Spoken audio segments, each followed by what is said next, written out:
आइए आज पढ़ते हैं क्लास 12th में आपके कोऑर्डिनेशन बॉन्ड जो दिया गया जिसमें आप उपसे संयोजक यौगिक को पढ़ते हैं। ये 5 से 6 नंबर के इस चैप्टर से आपके क्वेश्चन बनते हैं।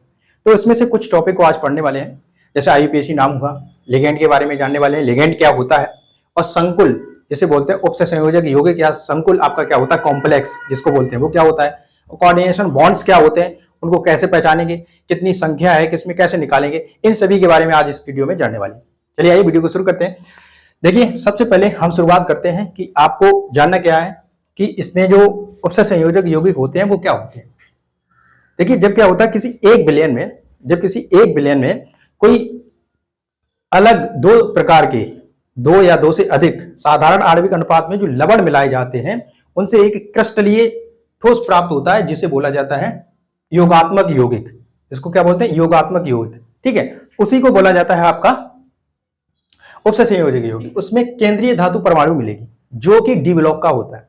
केंद्रीय धातु परमाणु होता है वो जो डी ब्लॉक का होता है वो मिलेगा। ठीक है, डी ब्लॉक का जो केंद्रीय धातु परमाणु होता है वो लिगेंड्स होते हैं। अब लिगेंड्स के बारे में भी थोड़ी सी बात करेंगे, बताएंगे, अभी आप चर्चा करेंगे हम लोग। लिगेंड क्या होता है, लिगेंड एक ऐसा आपका परमाणु होता है या यौगिक हो सकता है, अणु हो सकता है जो आयन को देता है, कहने का मतलब है इलेक्ट्रॉन को देता है, वो भी जोड़े के रूप में, पेयर के रूप में, लोन पेयर जिसे बोलते हैं उसको देता है, उसको लिगेंड बोलते हैं। तो जो केंद्रीय धातु परमाणु जो होता है वो लिगेंड के साथ में लोन पेयर के साथ जुड़ा होता है।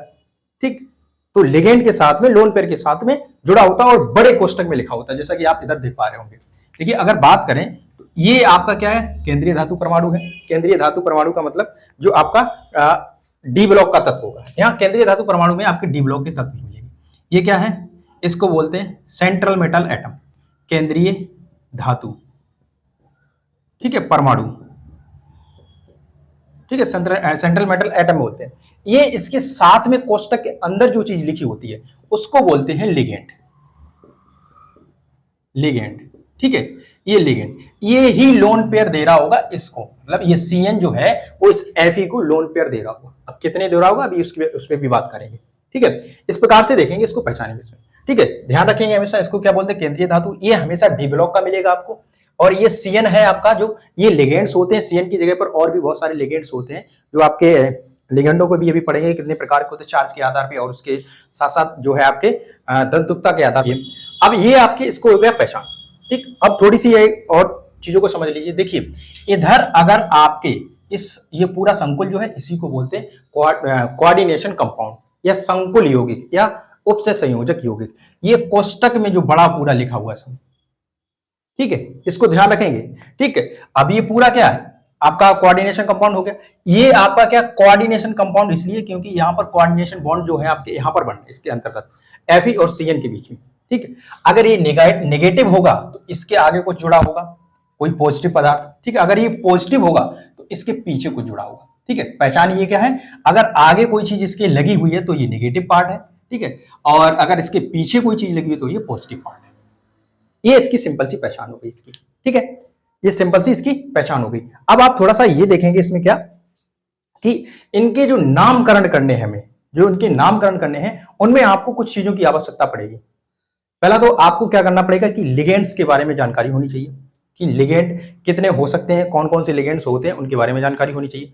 और उसके साथ साथ आपको यह भी पता होना चाहिए जो लिगेंड्स हैं उनके ऊपर चार्ज कितना है। अगर चार्ज है तो माइनस का है तो माइनस में कितना है, प्लस का है तो प्लस में कितना है, अगर नहीं है तो न्यूट्रल है, कोई दिक्कत नहीं, उसमें तो आप उसका 0 लिख ही सकते हैं। ठीक है, और इसके साथ लिगेंड की आवश्यकता क्यों पड़ेगी, क्योंकि जब हम इसका आईयूपीएसी नाम लिखेंगे तो आईयूपीएसी नाम लिखते वक्त हमें ऑक्सीकरण संख्या चाहिए होगी। इस जो आपका ये समूह जो है Fe जो है केंद्रीय धातु परमाणु है, इसकी क्या चाहिए होती है, ऑक्सीकरण संख्या चाहिए होती है। ठीक है, ऑक्सीकरण संख्या निकालने के लिए आपको जो लिगेंड्स दिए गए उनके जो आयन है उनकी आवश्यकता पड़ेगी। ठीक है, तो उनकी जो आवश्यकता पड़ेगी तो उनके बारे में जब आपको पता होगा तभी आप उनकी ऑक्सीकरण संख्या निकाल पाएंगे। अभी एक एक करके सभी पे बात करते हैं। थोड़ा सा आप शुरुआत करते हैं हम लिगेंड से। लिगेंड क्या होते हैं, ये कितने प्रकार के होते हैं, इनके बारे में बात करेंगे। अगर आप इनको नोट करना चाहें तो सिंपली नोट कर सकते हैं आराम से, इसको वीडियो के साथ साथ में बहुत इजी लैंग्वेज में बोलेंगे इसको, और आप उसके बाद अपने कॉपी या किताब जो भी पढ़ रहे हैं आप इसमें आराम से उस चीज को देख करके मैच करके आराम से उसको पढ़ सकते हैं, ठीक है, सिंपली लैंग्वेज में। हम बहुत ज्यादा थ्योरी नहीं करेंगे क्योंकि हम काम करने वाले हैं यहाँ पे, थ्योरी नहीं, ठीक है। तो देखिए लिगेंड क्या होते हैं, हमने आपको बताया लिगेंड क्या है, बे आयन या परमाणु, बे आयन या परमाणु जो केंद्रीय धातु परमाणु से उपसह संयोजक बंध से जुड़े होते लिगेंड कहलाते हैं। सिंपल सी बात, क्या बे आयन या परमाणु, बे आयन या परमाणु जो केंद्रीय धातु से उपसह संयोजक बंध द्वारा जुड़े होते हैं वो आपके कहलाते हैं लिगेंड। लिगेंड आपके, अब बात करते हैं लिगेंड के टाइप पे। लिगेंड देखिए, अगर हम आपके चार्ज के आधार पे देखें लिगेंड को, चार्ज के आधार पे मतलब उस पे आवेश की बात करें तो वो आवेश के आधार पे 3 प्रकार के होते हैं। चार्ज के आधार पे लिगेंड जो है 3 प्रकार के होते हैं। कौन कौन से? एक तो चार्ज उसके ऊपर पॉजिटिव होगा, एक तो निगेटिव होगा, और एक कुछ भी नहीं होगा, पॉजिटिव हो, उदासीन बोलते हैं, न्यूट्रन होगा इसके ऊपर, न्यूट्रन, ठीक है, न्यूट्रन होगा। तो जो नेगेटिव वाले होते हैं वो, और पॉजिटिव वाले होते हैं वो, और उनके बाद न्यूट्रन होते हैं वो, ये 3 प्रकार के आपके होते हैं आवेश के आधार, ठीक है, उनको ध्यान रखेंगे आप। अब थोड़ी सी बात करते हैं, आवेश के आधार पे लिगेंड हो गया। अब आपकी बात करते हैं लिगेंड जो है आपके जो दंतुकता के आधार पे, थोड़ा सा नोट कर लेंगे यहाँ पे क्या लिगेंड, ठीक है, क्या होते हैं, बे परमाणु या आयन जो केंद्रीय धातु परमाणु से उपसह संयोजक बंध द्वारा जुड़े होते हैं लिगेंड कहलाते हैं। परमाणु या अणु हो सकते हैं, ठीक है। तो ये 2 प्रकार के होते हैं, आवेश के आधार पर, आवेश के आधार पर, और दूसरा आपका होगा दंतुकता के आधार पर, दंतुकता के आधार पर। अभी बात करेंगे ये दंतुकता क्या है, बता रहे हैं अभी इसके बारे में, आधार पर, ठीक है। आवेश के आधार पे हमने आपको 3 बताए, कौन कौन से, पॉजिटिव और निगेटिव और जो है न्यूट्रन, ठीक है, ध्यान रखेंगे। क्या आवेश के आधार पर लिगेंड 3 प्रकार के होते हैं, धनात्मक आवेश, सॉरी धनात्मक लिगेंड, ऋणात्मक लिगेंड, और उसके साथ साथ आपके उदासीन लिगेंड जिसको बोलते हैं। अब आइए दंतुकता के आधार पर। दंतुकता का मतलब ये है कि अगर कोई आपका लिगेंड है उसके पास लोन पेयर देने वाले समूह कितने हैं, लोन पेयर देने वाले समूह कितने हैं। अगर एक समूह है तो एक दंतुक, 2 समूह है तो द्विदंतुक, और अगर इससे ज्यादा है, 3 है तो आप उसको ट्राई बोल सकते हैं। वैसे 3 से ज्यादा जो भी आएंगे हम उसको पॉली शब्द यूज करने लगते हैं, ठीक है। तो ध्यान रखेंगे क्या ये दंतुकता के आधार पर कौन कौन से होते हैं, मोनोडेंटल, मोनोडेंटल और बाइडेंटल, बाइडेंटल, और उसके बाद पॉलीडेंटल, ठीक है, मोनोडेंटल, बाइडेंटल, पॉलीडेंटल। अब देखिए मोनोडेंटल का मतलब क्या, एक दंतुकता जिसे बोलते हैं, एक दंतुक, ऐसे लिगेंड्स जिसमें सिर्फ आपका एक ही लिगेंड होता है, एक ही लिगेंड होता है जो लोन पेयर दे रहा होता है, उसको एक दंतुक बोलते हैं। और ऐसे लिगेंड्स जिसमें 2 आपके ऐसे समूह होते हैं जिनके पास लोन पेयर होता है वो कहलाते हैं आपके बाइडेंटल या फिर द्विदंतुक। इसी प्रकार से अगर 3 है तो पॉली, 4 है तो टेट्रा उसको यूज कर सकते हैं, 5 है तो पेंटा, 6 है हेक्सा। तो 3 से ज्यादा से आते हैं उसके लिए एक शब्द पॉली यूज करने लगते हैं। तो ये हो गए आपके 3, ठीक है। अब इसमें आपको जैसे एग्जांपल्स कुछ बता देते हैं आपको। पॉजिटिव की बात कर रहे हैं, इसमें पॉजिटिव पहले लिखा तो इसको देख लीजिए।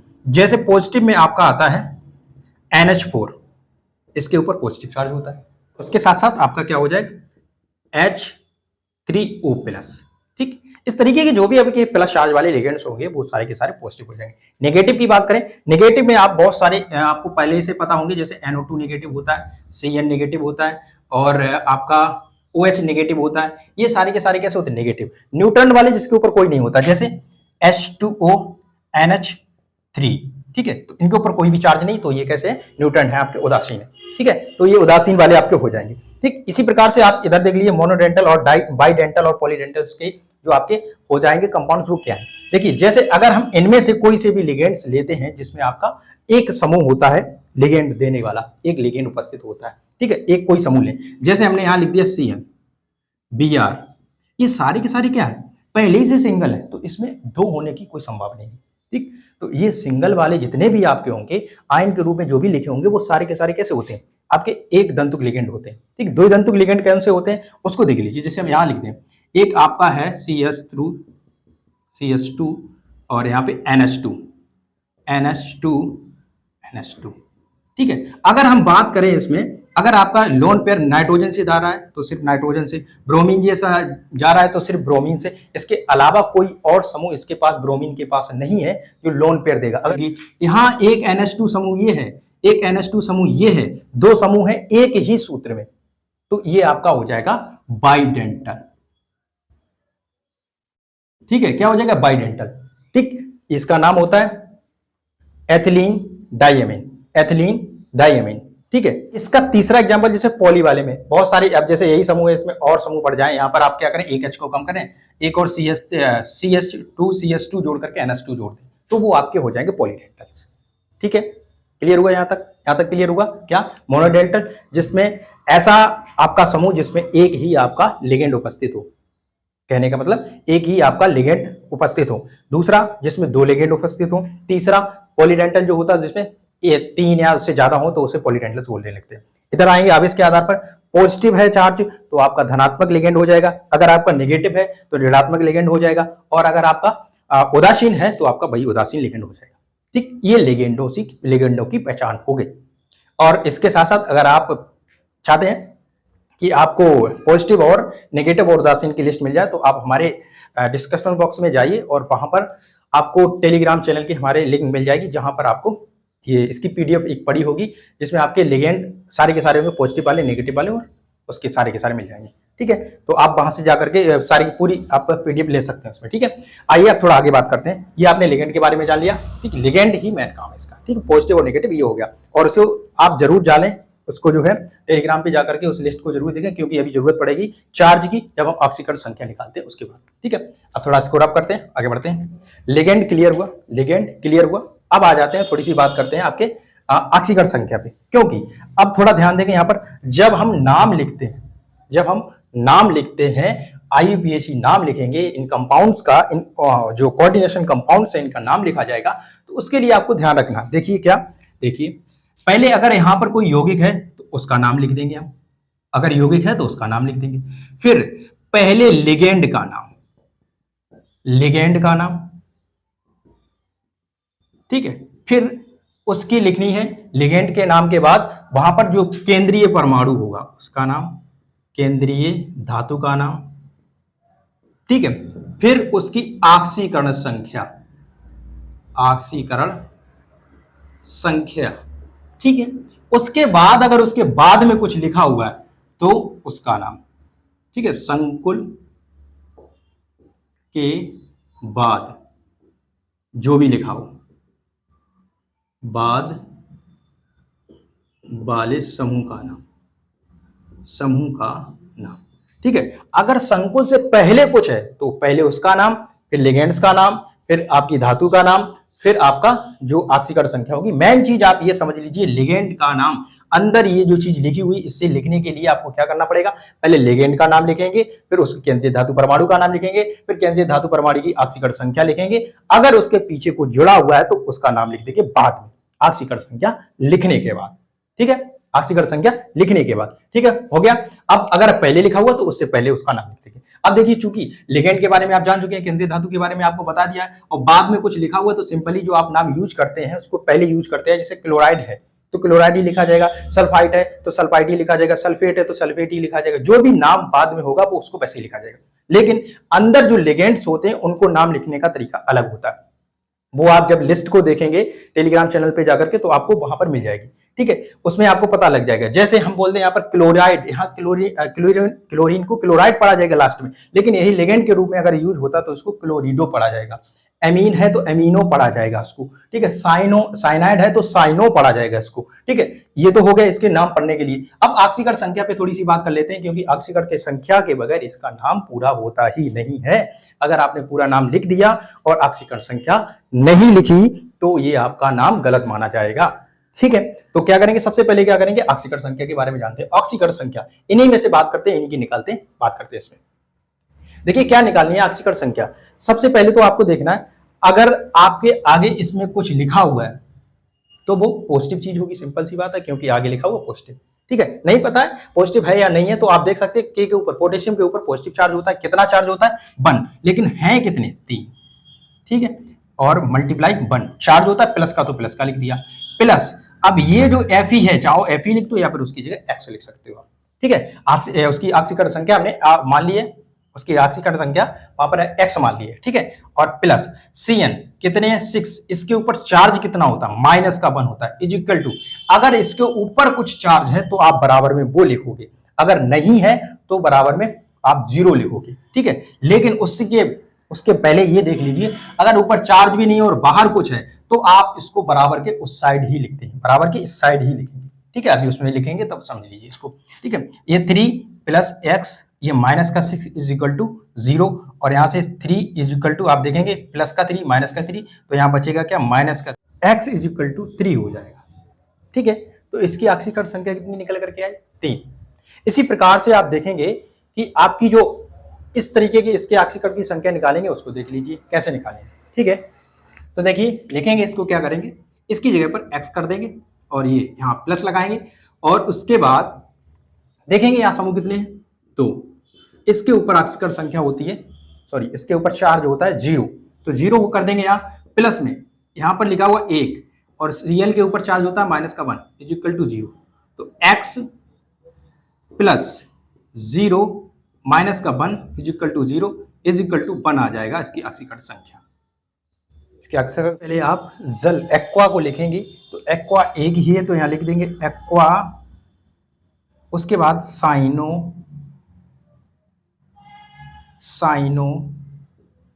इसके बाद इसका नाम, देखिए 2 है, देखिए इसके डाई शब्द से पहले से लगा होता है इसके आगे, लेकिन जब ये 2 समूह आ जाते हैं तो इसके आगे एक शब्द और एक्स्ट्रा लगाना पड़ता है आपको, बिस शब्द जिसको यूज करते हैं, ठीक है।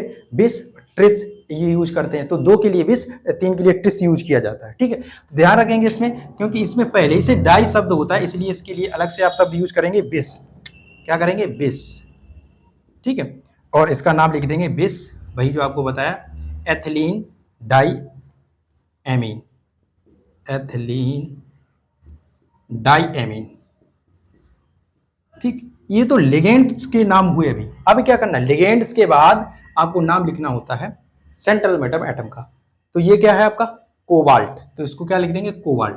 देखिए अब इसको कोबाल्ट ही लिखेंगे या कोबाल्टेट लिखेंगे, वो देख लो आप, देखो इसके ऊपर चार्ज हमें पहले से मालूम पड़ रहा है प्लस का, तो कोबाल्ट ही लिखेंगे, ठीक है। अब लिखते हैं ऑक्सीकरण संख्या, अब क्या लिखा जाएगा ऑक्सीकरण संख्या, तो ऑक्सीकरण संख्या आपकी देख लीजिए, इसकी निकाल के फटाफट जल्दी से, देखिए इसके ऊपर होता है 0, ठीक है, तो ये तो 0 ही हो जाएगा पूरा, इसके ऊपर भी 0 होता है, उदासीन में होता है, ये भी 0 हो जाएगा, इसके ऊपर होता है 1, ये प्लस का 1 है, उधर बराबर में 1 2 लिखा हुआ है, ये माइनस का 1 है, उधर जाएगा 3 हो जाएगा, तो टोटल इसकी ऑक्सीकरण संख्या 3 निकलेगी, ठीक है। ये हो जाएगा इसका ऑक्सीकरण नाम, ठीक। ये आपके ऑक्सीकरण नाम निकालने का तरीका हो गया। बहुत सारे एग्जाम्पल्स आप अपनी बुक से उससे कर सकते हैं, और हम आशा करेंगे आपसे कि आपको इस वीडियो में IUPAC नाम इस कंपाउंड्स के जो आपके कोऑर्डिनेशन बॉन्ड्स हैं उसमें निकालने के लिए बहुत अच्छे तरीके से सीख होंगे। चलिए कुछ और एग्जाम्पल्स हम लिखते हैं, उन पे आप बात करेंगे, देख लीजिए।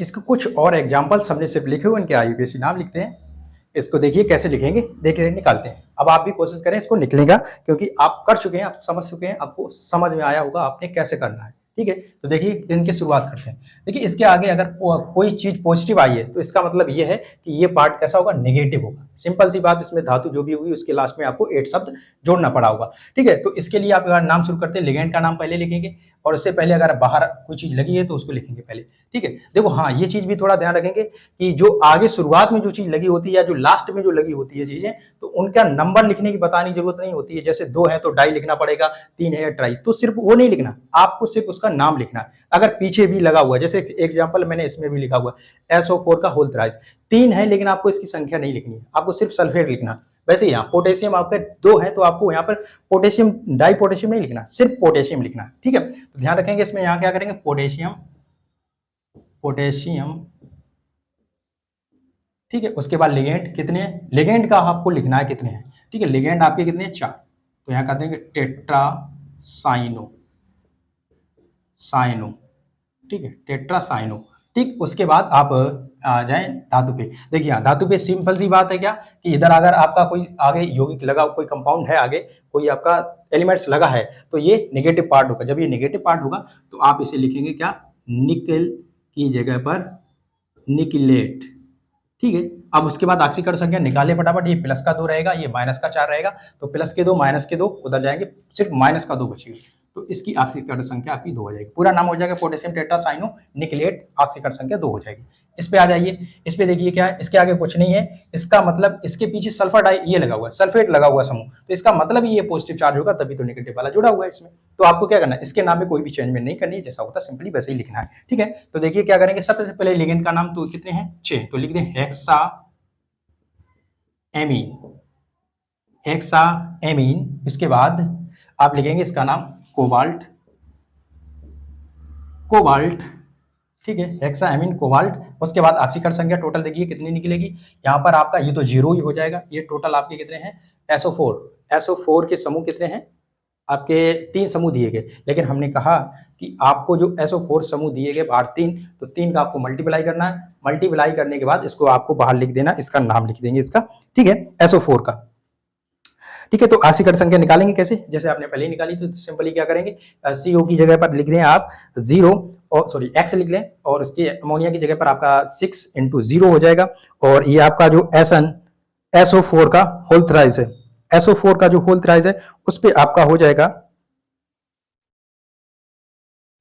SO4 का होल थ्राइस है, इसका करेंगे आप ट्वाइस। ठीक है, सिंपली तरीके से आप इसको लिख लेंगे, थोड़ा सा ध्यान देंगे। अच्छा, अब इसकी ऑक्सीकरण संख्या निकालते हैं, लेकिन थोड़ा सा ध्यान देंगे, यहाँ मिस्टेक हो गया, ये 2 लिखना था। ठीक है, 2 लिखना, ये समूह 2 है, 2 समूह है, तो इसकी ऑक्सीकरण संख्या निकालेंगे, देखिए ये तो पूरा का पूरा 0 ही हो जाएगा। ठीक है, ये पूरा का पूरा 0 हो जाएगा, सिंपल सी बात है। यहाँ 3 लगे हुए, 3 का मतलब 3 दूनी 6 होगा यहाँ पे समूह।